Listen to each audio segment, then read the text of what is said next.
That day I was sitting in the park, opening my sandwich box. Noticing a frail, homeless old man with weary eyes, I tore my sandwich in half and offered him one part.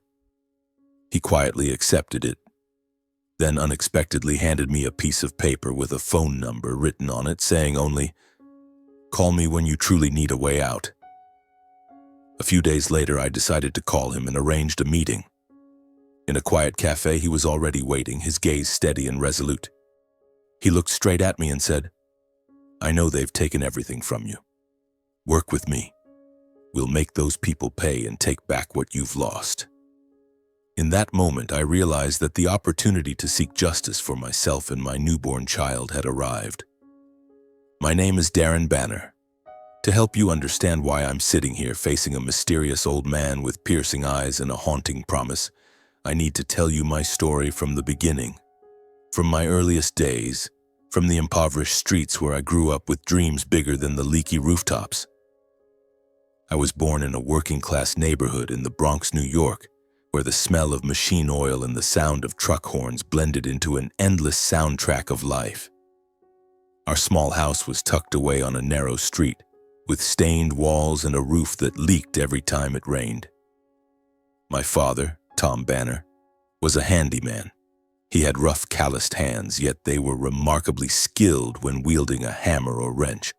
My mother, Dorothy, worked 2 jobs to keep our family from falling into destitution.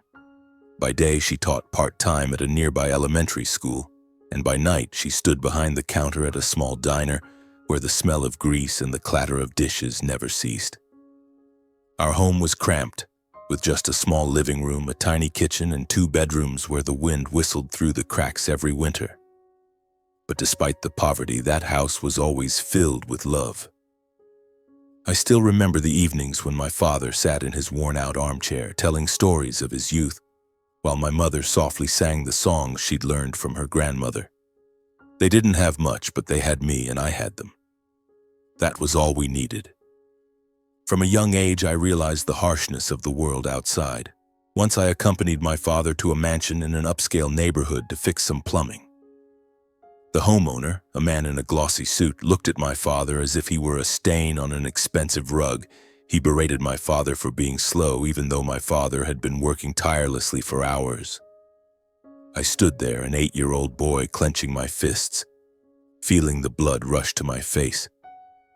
My father just bowed his head silently and kept working, but as we left, he took my hand and said, "Darren, as long as you stay honest and work hard, being poor is not a shame. Don't let them make you feel inferior." Those words etched themselves into my mind. My mother often echoed similar sentiments, especially when she came home with aching feet after a night shift. "My dear boy," she'd say, her tired eyes still shining, "education is the key.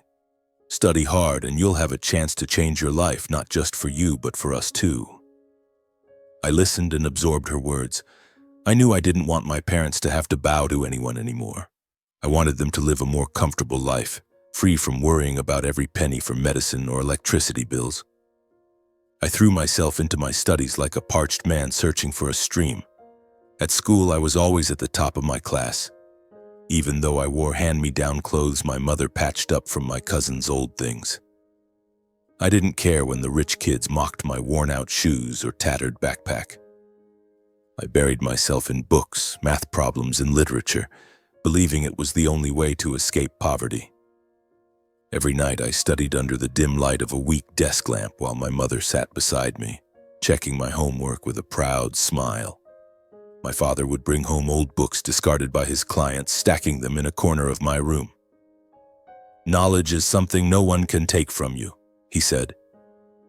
But life was never just full of beautiful dreams. I remember when I was 13, my mother fell seriously ill. She had to take a week off work and our meager savings quickly ran dry. My father worked day and night, but it still wasn't enough to afford her medicine. I secretly went to a nearby grocery store to ask for a job. The store owner, a stern man, looked me up and down and sneered, "A poor kid like you, what do you think you can do?" I didn't answer, just bowed my head and left. But that night, when my mother hugged me and promised she'd get better, I made a vow to myself. I would never let anyone look down on my family again. I would work, I would study, and one day I would make them see us differently. When I was 16, I earned a scholarship to a prestigious high school in another part of town. It was my first step into a completely foreign world, where kids drove their own cars to school, wore expensive uniforms, and talked about vacations in Europe as if they were everyday occurrences. I felt out of place, like a fish flung onto dry land, but I didn't let myself falter. I studied day and night, proving myself step by step. Those efforts earned me a university scholarship. College was even more challenging, but I persevered and eventually graduated with a degree in finance from a prestigious institution. The day I walked across the stage to receive my diploma, my parents sat in the back row. My mother sobbed uncontrollably, and my father gripped my hand tightly, saying only, "You are our greatest pride." After graduation, I began my job search. Armed with an honors degree from a prestigious university, I was confident I would soon find my place. I sent applications to dozens of companies, from small banks to large corporations. But the job market was harsher than I had imagined. Rejection letters came one after another, each one like a punch to my dreams. Once a recruiter looked me up and down, his scrutinizing gaze lingering on the old dress shirt I had borrowed from a friend. "Where are you from?" he asked, his tone laced with suspicion. "The Bronx," I replied, trying to keep my voice steady. He gave a faint smile and said, "Thank you, we'll be in touch." But I knew they would never call. Then, by some stroke of luck, an opportunity came my way. Sterling Group, a renowned multidisciplinary financial and investment conglomerate, accepted my application. I still remember the day of the interview, my heart pounding as I stepped into their towering Manhattan skyscraper, with its gleaming glass walls and polished marble floors. I felt small, like an outsider lost among expensive suits and conversations filled with high-level financial jargon. But when I sat before the interview panel, I summoned all my courage, answering each question with the confidence honed through years of relentless study. They nodded, took notes, and in the end, I was hired into the investment analysis department. The starting salary wasn't high, but for a kid from the Bronx, it was a life-changing milestone. My early days at Sterling Group were intense. I worked like a machine. I arrived early, stayed late, checked every number, analyzed every report, and let no mistake slip through. I wanted to prove I belonged, that my roots in the slums didn't define me. Gradually, my colleagues began to notice me. They called me the hard-working kid, and some even asked me to review their reports. I felt proud, but I couldn't ignore the reality. At Sterling Group, I was always an outsider. Class prejudice was as clear as daylight. Colleagues born into wealthy families, educated at Ivy League schools, were treated differently. They lunched at upscale restaurants, talked about vacations in the Hamptons or their family yachts. Meanwhile, I brought lunch prepared by my mother, ate quickly in the break room, and tried to ignore the curious glances or whispers behind my back. Once, a colleague named Mark, the son of a bank executive, looked at me and smirked. "From the Bronx, huh? How'd you even get in here? Must be luck." I smiled, swallowing my anger, and kept working.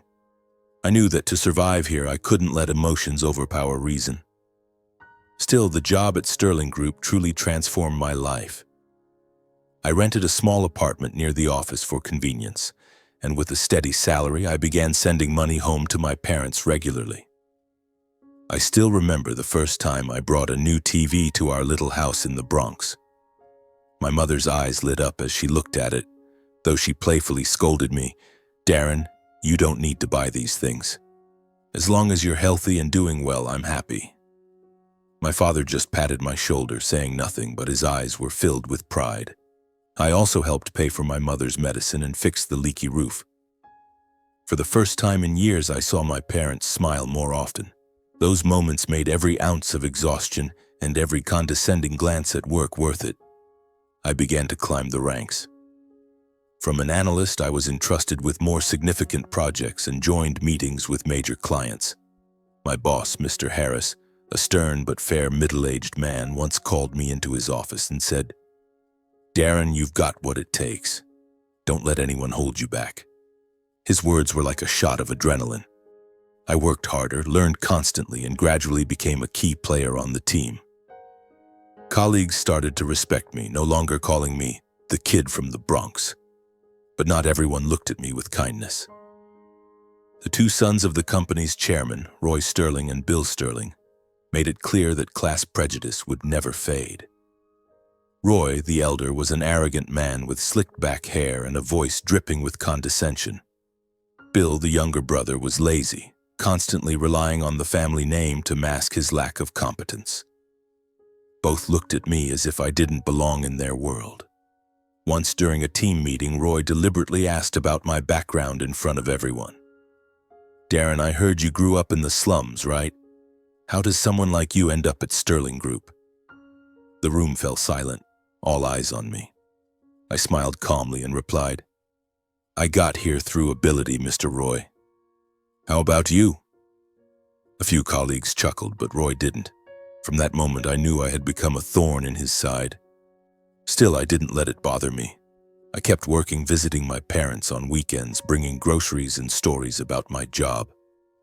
My mother would hug me, saying she prayed every day for my safety. My father would retell old stories, as if to remind me that no matter how far I went, I was still the boy from the Bronx, raised in a home full of love. But everything changed when I met Ava Sterling, the only daughter of the company's chairman, Gregory Sterling. It was at the company's 50th anniversary gala, where Ava appeared in a simple green dress, standing out like a beacon of light among the polished suits and superficial smiles. I was standing in a corner of the room holding a glass of orange juice, trying to blend into the unfamiliar atmosphere of the event. I wasn't used to such occasions, where people laughed and talked about yachts and European vacations. But when Ava's eyes met mine, I felt a strange warmth. She walked over, her smile gentle but devoid of arrogance. "You're Darren, right?" she asked, her voice clear like a bell. I nodded, a bit flustered, not expecting the chairman's daughter to know my name. We started talking. Ava asked about my work, the financial analyses I was doing, and I was surprised by the sincerity in how she listened. She wasn't like the rest of the Sterling family, no trace of Roy's arrogance or Bill's laziness. She was intelligent, sharp, yet full of emotion, as if she understood the struggles I never spoke aloud. Our conversation lasted longer than I expected, and by the end of the gala I realized I had smiled more in those few hours than I had in the entire past month. In the days that followed, Ava and I ran into each other more often, sometimes in the office hallways, sometimes in the cafeteria. She always found a way to strike up a conversation, and though I tried to keep my distance, I couldn't resist being drawn to her warmth. We started meeting outside work, sharing brief coffee breaks at a small cafe near the office. There, Ava spoke of her dream to escape the glamorous but stifling world of her family, while I shared stories about my parents and our cramped house in the Bronx. I began to see that Ava wasn't just the daughter of a powerful dynasty. She was a woman with a free spirit, yearning to live authentically. Love came like a breeze, gentle yet powerful. I don't know the exact moment I fell for Ava, but it might have been the time she grabbed my hand during a sudden downpour as we ran for cover. She laughed loudly, her hair soaked, and said, "Darren, I love moments like this. No need to pretend, just being ourselves." In that moment, I knew my heart belonged to her. But I also knew this love wouldn't be easy. Ava was Gregory Sterling's daughter, and I was just a guy from the slums. No matter how hard I worked, I could never erase the divide between our worlds. Rumors about us spread quickly through the company. The curious glances and whispers behind my back grew more frequent. Roy and Bill in particular didn't hide their contempt. Once Roy cornered me in a hallway, his voice icy. "Who do you think you are, Darren? A slum kid dreaming of my sister? Don't make me teach you your place." I clenched my fists, struggling to stay calm, but inside a storm was brewing. Then my worst fear came true.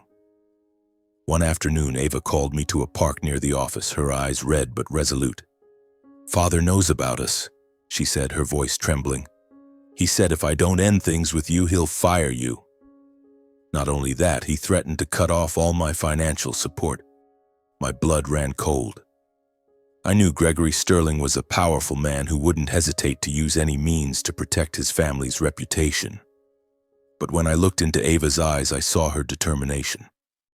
"I'm not afraid, and I don't care what they do. I love you, and I want to be with you." Her words melted my heart, but also filled me with fear.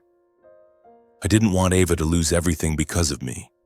I had seen my parents live a lifetime in poverty, and I didn't want Ava to endure that.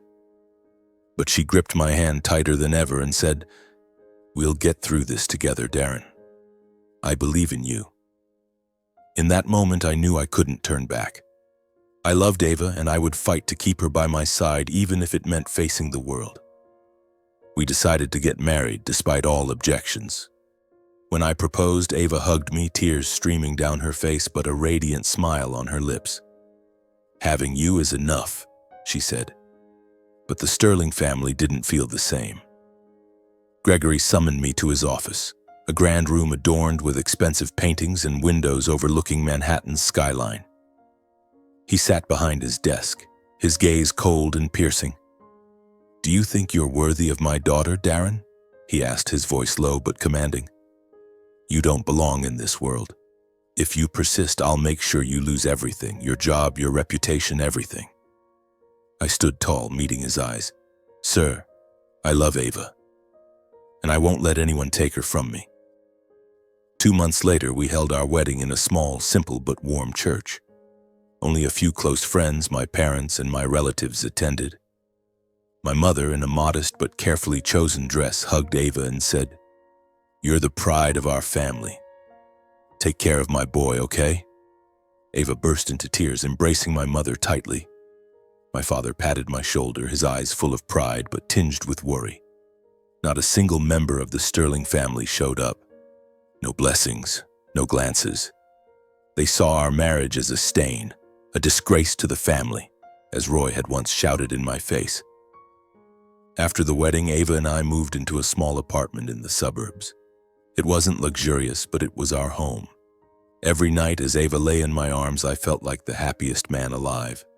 But deep down, I knew the storm wasn't over. Gregory Sterling wasn't the kind of man to let things go easily. The storm hit just a few weeks after our wedding. One morning when I arrived at the office, Mr. Harris, the boss who had always supported me, called me into his office. He looked at me, his eyes heavy.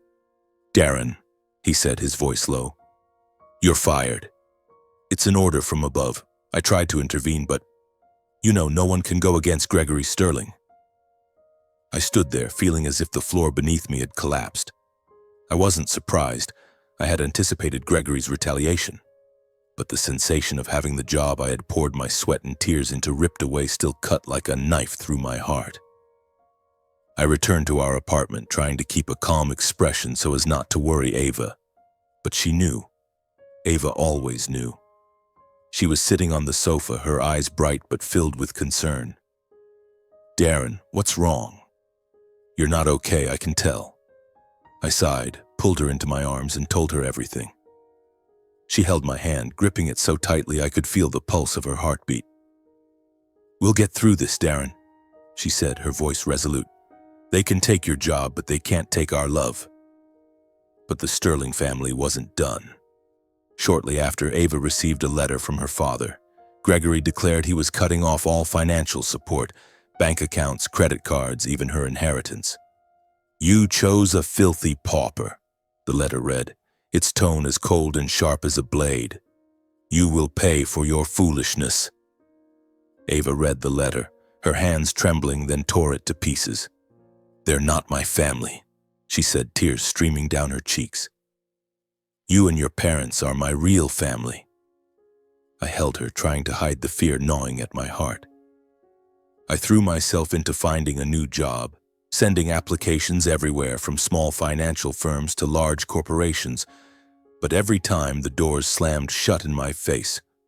One recruiter was blunt. Darren, you have a strong resume, but no one dares hire you. You've crossed the Sterlings. They have more power than you realize. I slowly realized that Gregory and his family had used their influence to manipulate the system, blocking me from any decent job. We survived on Ava's meager savings and small loans from my parents, but with each passing day, our future grew dimmer.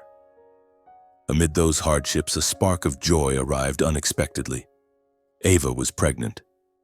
When she told me in our tiny kitchen, it was as if the whole world lit up. I knelt down, hugged her, tears rolling down my cheeks. We're having a baby.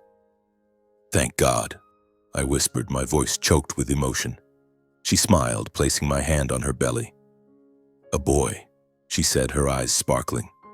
I want to name him Tony, after my grandfather, the only person in my family who ever truly loved me. I nodded, feeling a surge of new strength. But that joy didn't last. As Ava entered her 8th month of pregnancy, she began to weaken. She was often exhausted, sometimes fainting without explanation. I took her to the hospital, my heart pounding with worry.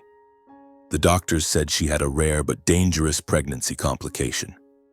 We'll do everything we can, they said, but I saw the unease in their eyes. I held Ava's hand, trying to stay calm, but inside a storm was raging.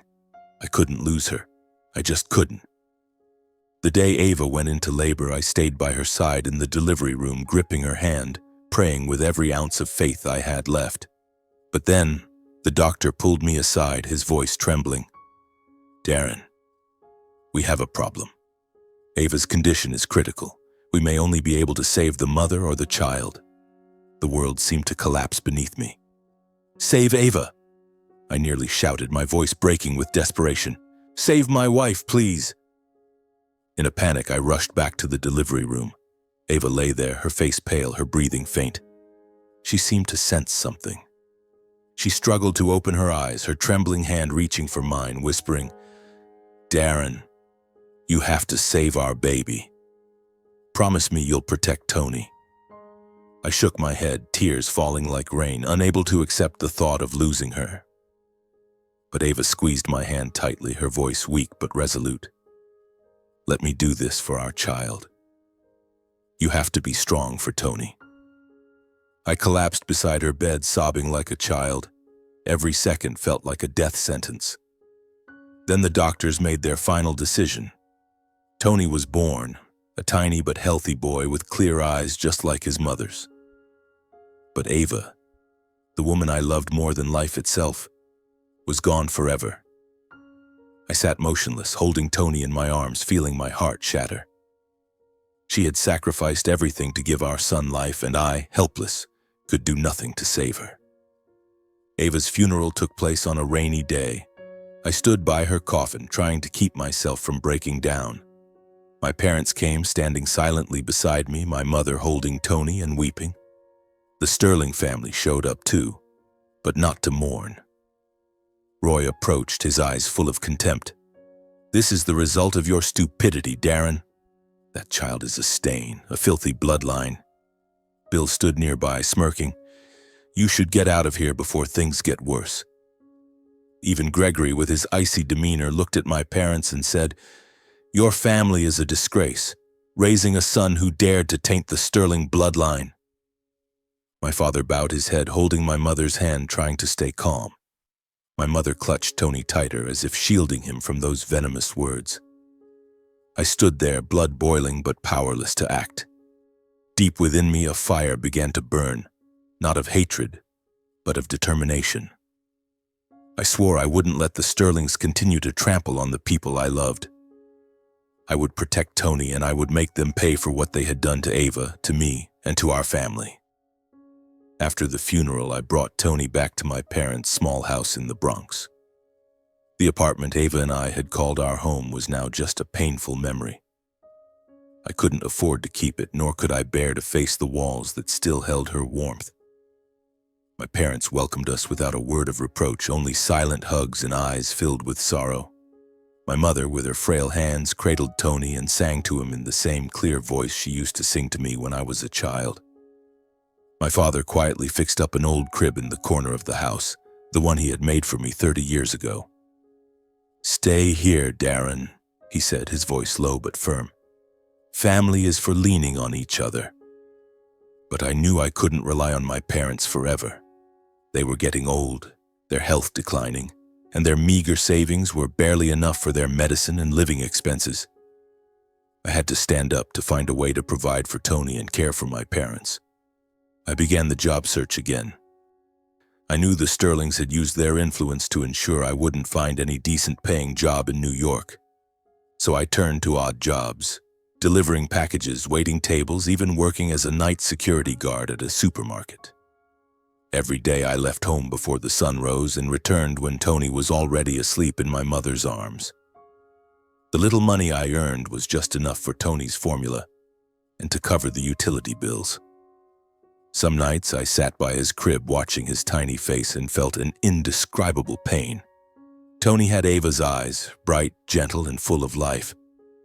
Every time I looked into them, it was as if Ava were reminding me, "Be strong," for Tony. My life became an endless cycle of exhaustion and disappointment. I worked 16 hours a day, but it was never enough to provide for my family. My mother started coughing more frequently, and my father, though he tried to hide it, couldn't conceal the back pain that plagued him whenever he tried to fix something around the house. I brought home money, but it disappeared quickly, into medicine, diapers, and mounting bills. Once I had to sell the watch Ava had given me, a gift she bought with her last bit of savings before her family cut her off. As I handed the watch to the buyer, it felt like I was selling a piece of my heart, but I had no choice. Tony needed to eat and my parents needed to live. In my weakest moments, I questioned whether I was doing the right thing. I had fought for love, defying all prejudice, but the cost was Ava's life, and now I was dragging my entire family into the storm. Some nights, when Tony cried for milk I couldn't afford to buy right away, I sat in the corner of the kitchen, my head buried on the table, feeling more helpless than ever. I missed Ava, her smile, the way she held my hand and said we would overcome everything. But now she was gone, and I was left with Tony, a tiny innocent child who depended entirely on me. An inner conflict gnawed at me every day. I loved Tony, loved my parents, but I couldn't bear the feeling that I was failing them. I longed to give Tony a better life, to let my parents rest after years of hardship, but I didn't know where to begin. Once when I looked in the mirror, I barely recognized myself. Dark circles under my eyes, disheveled hair, a gaunt face worn by exhaustion. I wondered, was this still the Darren that Ava loved? Was this still the man who swore to change his family's life? But amid that darkness, a faint spark still flickered. It was in my mother's smile, tired but warm, as she held Tony. It was in my father, despite his back pain, telling me old stories to comfort me. And it was in Tony, only a few months old, grasping my finger and smiling, a pure smile, just like Ava's. Those moments reminded me of my parents' teachings. Integrity and resilience, Darren. Those are things no one can take from you. I knew I couldn't give up. I started seeking out small opportunities, anything that could help me get back on my feet. I took on extra night shifts, enrolled in free online courses to refresh my financial knowledge, hoping that one day I'd find a way out. I didn't know how to confront the Sterling family, but I knew I couldn't let them win. The vow I made under the rain at Ava's funeral still burned within me. And then one fateful evening, destiny knocked in a way I never expected. Through a mysterious old man, a crumpled piece of paper, and a promise that could change everything. I still remember that moment clearly, on a dreary afternoon in the park. In my hand was a sandwich I had bought in haste. Seeing a homeless old man huddled on a bench, my stomach tightened. Without thinking much, I tore the sandwich in half and offered him a piece. He accepted it, his trembling hands contrasting with his startlingly sharp eyes, as if they could see through my soul. Then silently he pulled out a piece of paper with a handwritten phone number.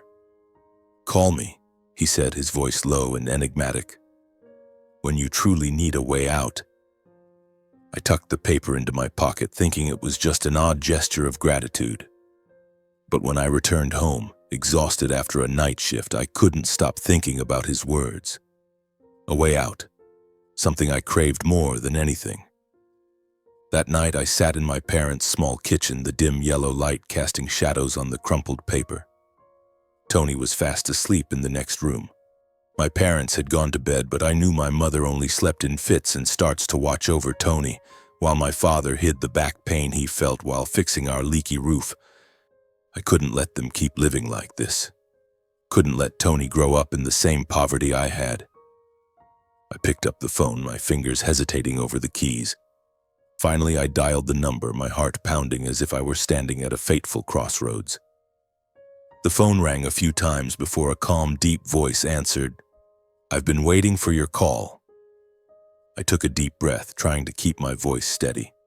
"I'm Darren," I said. "We met at the park. You told me to call when I needed a way out."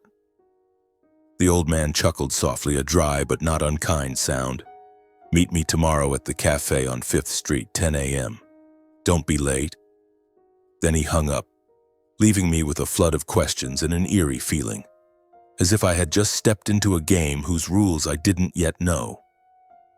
The next morning I arrived at the cafe, an old place with worn wooden tables and the faint aroma of roasted coffee. The place was nearly empty, with only a few scattered customers. The old man was already there, tucked in a corner, wearing a gray coat and a woolen cap pulled low over half his face. But his eyes, sharp and resolute, held my gaze. I sat down across from him, feeling as if I were entering a dangerous chess match. "Thank you for coming, Darren," he said, sliding a glass of water toward me. "I know you're at rock bottom, but I also know you're the only one who can do what I couldn't." I stared at him, my heart racing. "Who are you? And why me?" The old man smiled, but it was a sad smile, heavy with memories. He slowly removed his cap, revealing a weathered face etched with deep wrinkles. "I am Arthur Sterling," he said, his voice steady but laden with emotion. "The founder of Sterling Group and Ava's grandfather." It felt as if the air had been sucked out of the room. Arthur Sterling, a name that existed only in distant company stories, a forgotten legend. Ava had spoken of him, the only person in her family who loved her unconditionally. "My grandfather was the best person I ever knew," she once said, her eyes sparkling. "But my father pushed him out of the family. I never imagined I'd meet him, let alone that he'd appear in my life at this moment." Arthur began to speak, his voice rising and falling like the pages of an old book being opened. He had built Sterling Group from nothing, with a dream of creating a legacy for his family. But his son and daughter-in-law betrayed him. They tricked him into signing over his shares, slandered him, and forced him out of the company. "I lost everything, Darren," he said, his gaze distant. "The company, my honor, my family. But I never stopped watching. I knew about you from your time at Sterling Group. I saw your integrity, the way you loved Ava despite all prejudice. And when you lost her, I knew you were the only one with enough reason to take down Gregory." Arthur paused, then gave a faint smile. "Our meeting in the park, it wasn't a coincidence. It was my way of reaching you." I sat there, trying to process his words. "Why do you trust me?" I asked, my voice hoarse with emotion. Arthur looked me straight in the eye. "Because you have what the Sterling family lost, resilience and a true heart. You didn't bow to Roy and Bill's insults. You fought for Ava, and now you're fighting for your son. I see in you the fire I let die out." Then he slid a thick, worn folder across the table. I opened it, my hands trembling, my heart pounding as I scanned the pages. They were classified documents, evidence of Gregory embezzling money, setting up shell companies to launder funds, hiding debts, and manipulating stocks. There were records of suspicious accidents, a rival's sudden death, a journalist who vanished after investigating Sterling Group, and documents showing Gregory bribing officials and rigging politics to cover up scandals. A chill ran down my spine, not just at the scale of the crimes, but at the ruthlessness of the man I once called my father-in-law. Arthur explained that he had gathered these documents over years, living in hiding to avoid Gregory's pursuit. The journalists who investigated him all disappeared, he said, his voice lowering. I stayed silent because I knew I couldn't fight him alone. But you, Darren, you have the drive I lacked. You have Tony and you have Ava's pain. I gripped the folder tightly, feeling as if it were burning in my hands. If I do this, I said, my voice trembling, what will I face? Arthur met my gaze, unwavering. True darkness, Darren. Gregory isn't just greedy, he's a predator. He won't hesitate to destroy anyone in his way. But if you don't act, you and Tony will live under his shadow forever. Only by exposing him can your family have a future. I sat in silence, my mind reeling. I thought of Tony, the baby who lost his mother at birth. I thought of my parents who had sacrificed their lives for me. And I thought of Ava, her smile, her final promise, protect Tony. I knew I couldn't turn back. This wasn't just a chance to seek justice for Ava. It was a declaration of war against a dark empire. I looked at Arthur and nodded. I'll do it, I said, my voice steadier than ever. Arthur smiled, a smile filled with hope but also caution. Good. But remember, Darren, this will be a long battle. Once you're in, there's no turning back. We must be careful, and we only have one chance. I left the cafe with the folder tucked tightly in my bag, feeling as if I were carrying a ticking time bomb. Arthur had warned me not to tell anyone, not even my parents, about what he had revealed. Gregory has eyes and ears everywhere, he said, his voice a low whisper. One wrong word and both of us could disappear just like the others. I nodded, my heart heavy. I wasn't afraid for myself, but I feared for Tony, the baby growing up in my mother's arms, and for my parents, who had sacrificed their lives for me. I knew I had to be more careful than ever. Back home, I quietly hid the folder at the bottom of the wardrobe, inside an old box Ava had used to keep the love letters we wrote to each other. Each time I opened it, her delicate handwriting hit me like a wave, and the pain threatened to overwhelm me. But now that pain no longer brought me to my knees. Instead, it fueled me. Arthur and I began meeting regularly, always in discreet locations, a secluded park, a small diner on the outskirts of town, or an old, rarely visited library. He taught me how to cover my tracks, how to communicate without leaving a trace. Gregory's no fool, he said during one meeting in the park as we sat on a wooden bench pretending to be strangers discussing the weather. He has an entire network. Lawyers, officials, even people in law enforcement. If we act rashly, he'll crush us before we can even speak.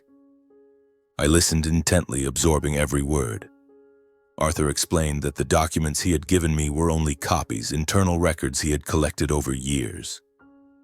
They were enough to cause a stir, but lacked the legal weight to hold up in court. We need the originals, he said, his eyes sharp. And we need living witnesses, people who worked for Gregory, who saw his crimes firsthand. But they're scared, Darren. They know what happens to those who dare to stand against him. I thought about his words, about the journalists who disappeared, the suspicious accidents detailed in the folder. A chill ran down my spine, but I refused to let fear take over. So what do we do? I asked. Arthur leaned closer, his voice dropping. We strike from the shadows. Step by step, we'll undermine Gregory's credibility, make shareholders doubt him, turn public opinion against him. When the time is right, we'll deliver the decisive blow, the original evidence and witnesses. But first, we have to find them and convince them to stand with us. Arthur's strategy was far from simple. This wasn't a straightforward lawsuit. It was a long, grueling war requiring patience and cunning. I, a guy from the Bronx who had only ever known hard work and integrity, now had to learn to move in the shadows, conceal my intentions, and outwit an enemy 100 times more powerful than me. Arthur began guiding me into his world, a world of secret connections and meticulously calculated plans. He introduced me to a few people he called allies in the dark. There was a former accountant from Sterling Group who had worked under Gregory but was fired after uncovering shady transactions. Now living under an assumed name in the suburbs, he agreed to help us on the condition that his identity remained secret. There was a journalist who had investigated Sterling Group and narrowly escaped death in a sudden car accident. She now lived in hiding but still held onto critical documents she hadn't dared to publish. And there were others, former employees, betrayed business partners, each holding a piece of the truth. These meetings always took place in secret, often at night, in places no one would suspect. I learned to vary my routes daily to check for tales. Each time I left the house, I kissed Tony's forehead as he slept soundly in his crib and whispered, "I'll do this, son. For your mom." My mother noticed the tension in my eyes but didn't ask questions. She only hugged me, saying, "Be careful, Darren. I believe in you." My father was quieter, but I knew he worried for me. Arthur and I began building our plan. We couldn't sue Gregory yet, as he explained, because the evidence wasn't strong enough, and his powerful network would ensure any lawsuit was buried. "To take down a predator," Arthur said, his eyes sharp, "you can't miss. We have one shot, and it has to hit the heart." I looked into the darkness ahead and told myself, this is only the beginning. During a strategy discussion in an old library, Arthur said, "We can't attack head-on. Gregory has too many allies. We have to strike from within, catch him off guard, and make him expose his own weaknesses." I nodded, gripping a book tightly. "So what's the first step?" Arthur gave a sharp, cold smile. "We leak a portion of the documents. Just enough to stir unease, but not enough for him to trace it back to us. The press will be our first weapon. They'll do part of the work for us, putting pressure on Sterling Group." That night, I returned home and held Tony in my arms. The baby slept soundly, his tiny lips pursed as if lost in a sweet dream. I kissed his forehead and whispered, "I'll do this, Tony. I'll give you the future your mother dreamed of." Then I sat down, opened my old laptop, and got to work. Arthur had provided me with an encrypted communication channel, a way to anonymously send information to a journalist he trusted, someone who had nearly lost their life investigating Sterling Group.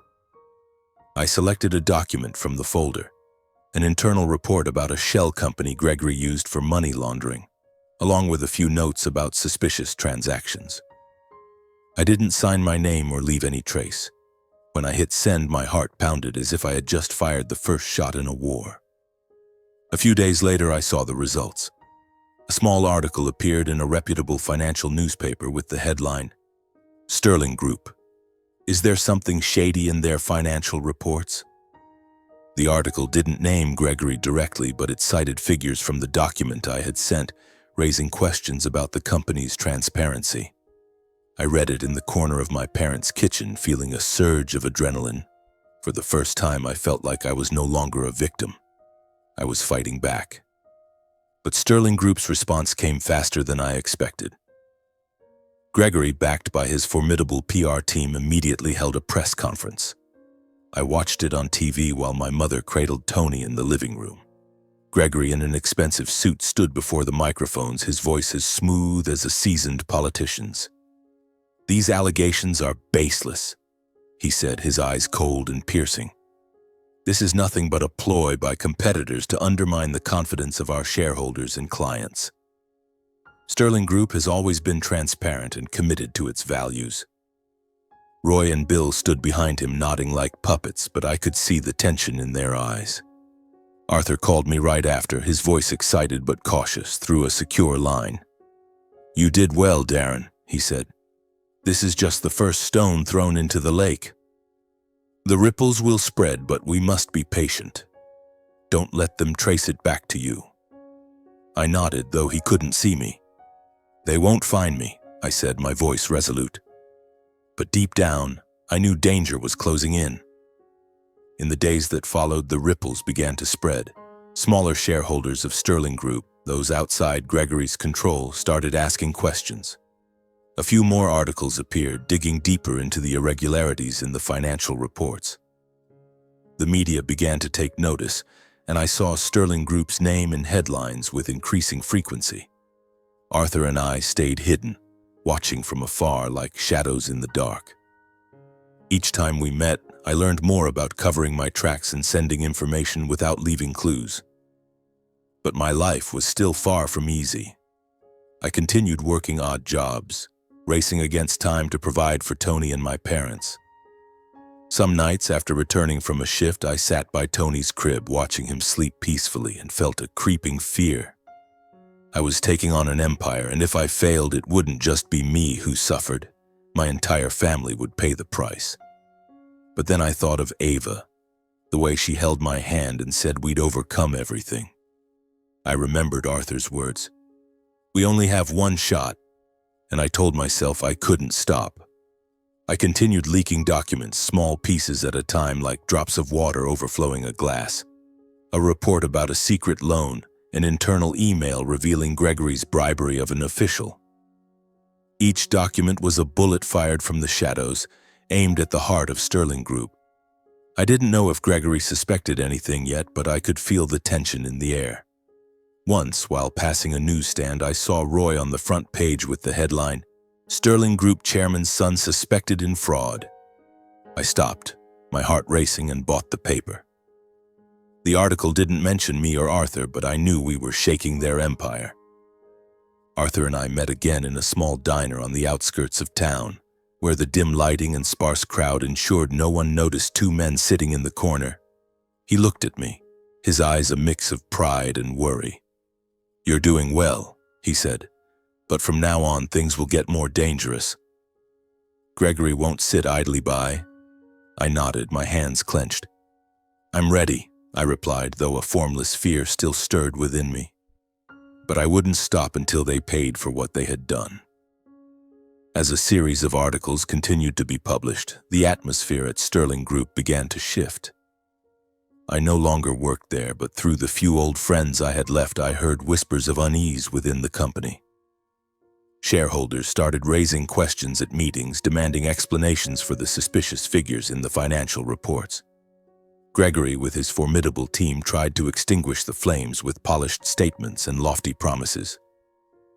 But Arthur and I didn't stop. We knew the articles alone weren't enough. We needed a chain of relentless strikes, each one stronger than the last, to keep Sterling Group reeling.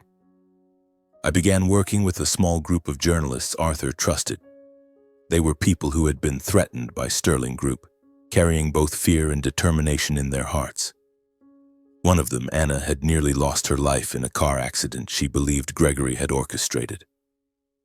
With her short, silver-dyed hair and resolute eyes, she became the leader in publishing our documents.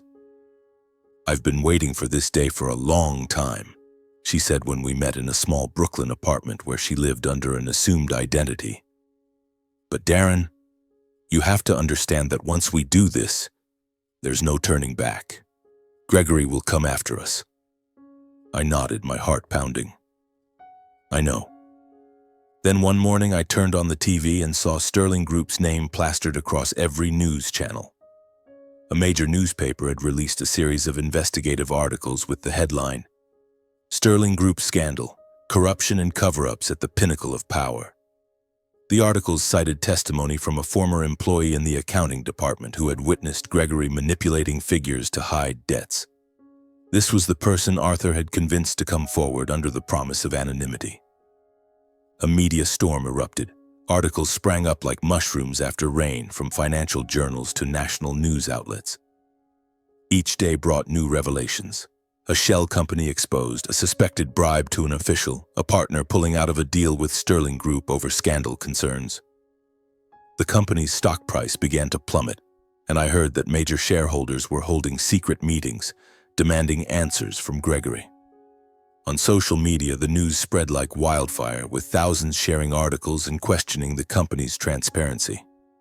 Meanwhile, witnesses who had once stayed silent began to speak out. Another former accountant, fired by Gregory for refusing to sign off on a falsified report, contacted Anna and provided more evidence. A former business partner of Sterling Group, betrayed by Gregory in a deal, appeared on a television program publicly criticizing the company. And then, something I hadn't expected happened. A journalist who had disappeared after investigating Sterling Group turned out to be alive. She appeared in an anonymous interview recounting how she had been threatened and forced to go into hiding. These stories, each a small piece of the puzzle, came together to form a clear picture of Gregory Sterling's greed and ruthlessness. The pressure from public opinion grew immense. Major partners of Sterling Group began canceling contracts, fearing association with the scandal. Panicked shareholders sold off their stocks, causing the company's market value to plummet. Arthur and I remained anonymous, letting the press do its work. Each time I saw Gregory's name on the news, I felt a small piece of justice being served. But I also knew we were entering the most dangerous phase. Gregory wouldn't sit idly by and watch his empire crumble. He would strike back, and when he did, Arthur and I had to be ready.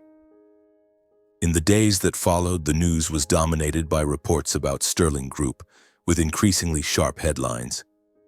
Sterling Group scandal: is this the fall of an empire? Or Chairman Gregory Sterling faces pressure from shareholders and investigators? I sat in my parents' small kitchen, my eyes glued to the TV screen. I knew Gregory was hunting for the person behind the leaks. Once I received a message from an old friend at Sterling Group, warning me that Roy and Bill were interrogating every employee and had even hired private investigators to trace the source of the documents. "Be careful, Darren," the message read. "They're furious." My heart raced as I read it, then I deleted it immediately. I didn't respond, leaving no trace. The major shareholders of Sterling Group, once loyal to Gregory, began to waver. They no longer trusted his smooth promises or the polished speeches from his PR team. An extraordinary shareholders' meeting was called, and this time, it wasn't under Gregory's control. Arthur received word from an old ally on the board, a man who had worked with him in the early days of Sterling Group. "They're losing faith," he told me during a meeting in a small diner, his eyes gleaming with hope. "The shareholders want to act to save the company. This is our chance, Darren." We began preparing for the final blow. Arthur reached out to his allies, those betrayed by Gregory, to gather more original evidence. Signed contracts, undeniable emails, and even recordings from a former assistant who had taped Gregory's secret meetings. I worked day and night, reviewing every document, ensuring no mistakes. On the day of the shareholders' meeting, Arthur and I stayed away. We couldn't show our faces or let Gregory know we were behind it all. Instead, we sent the original documents to Anna.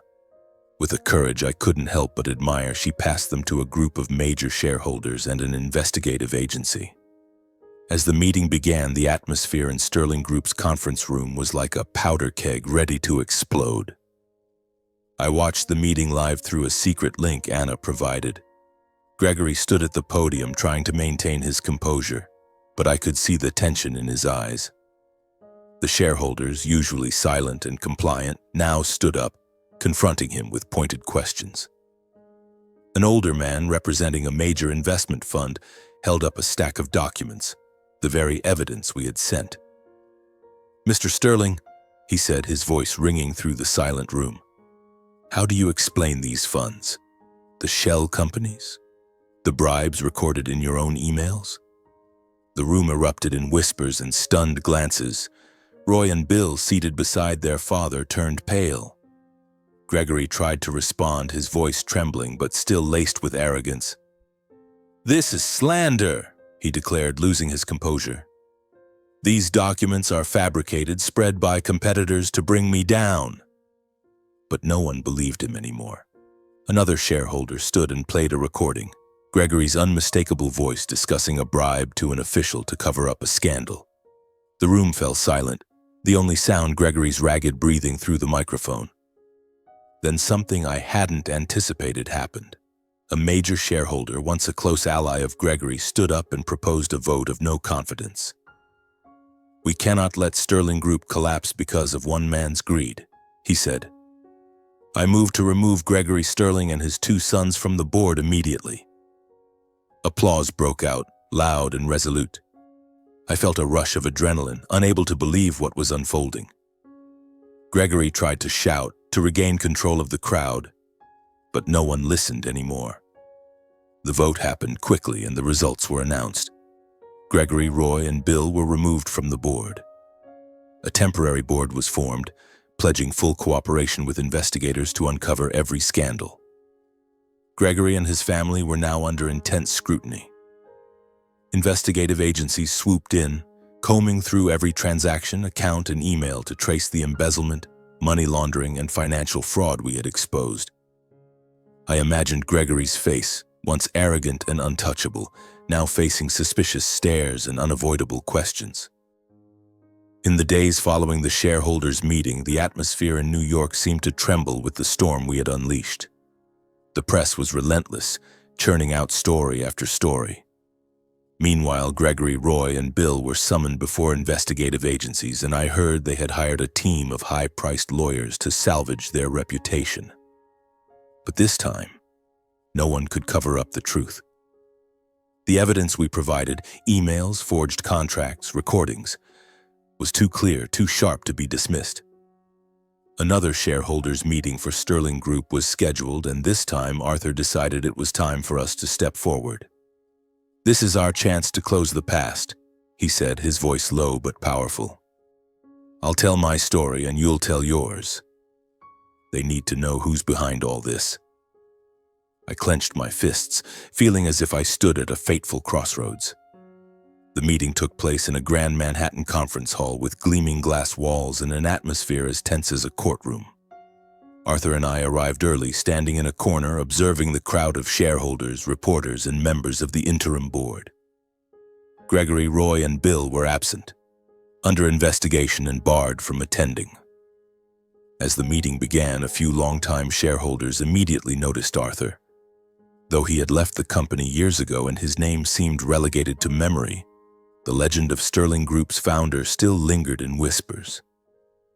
Suddenly, a prominent shareholder stepped up to the podium, his voice booming through the hall. "Today, we are honored to have the presence of the man who founded Sterling Group. Many of you may never have met him, but he is a living legend among us. Please welcome Mr. Arthur Sterling to say a few words." Arthur walked to the podium with measured steps, an elderly man radiating dignity, his eyes sharp and his voice resonant. "I am Arthur Sterling," he declared, and the hall fell silent. A few people whispered, recognizing the legendary name of the man who founded Sterling Group. I was betrayed by my own family, pushed out of the company I built by my son, Gregory Sterling. But today I return to tell the truth about his crimes, about the greed that has tarnished Sterling Group's legacy. He recounted his story, how he was tricked into signing away his shares, slandered and isolated.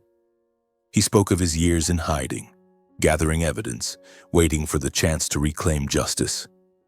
The hall was quiet, the only sound Arthur's powerful emotional voice. Then he looked at me, his eyes signaling. "But I didn't do this alone," he said. "There is a young man who lost everything because of the Sterling family, yet still rose to fight. Darren Banner, please come forward." I stepped onto the podium, my heart pounding. All eyes were on me, and it felt like the world was watching. "I am Darren Banner," I said, my voice trembling at first but growing steady.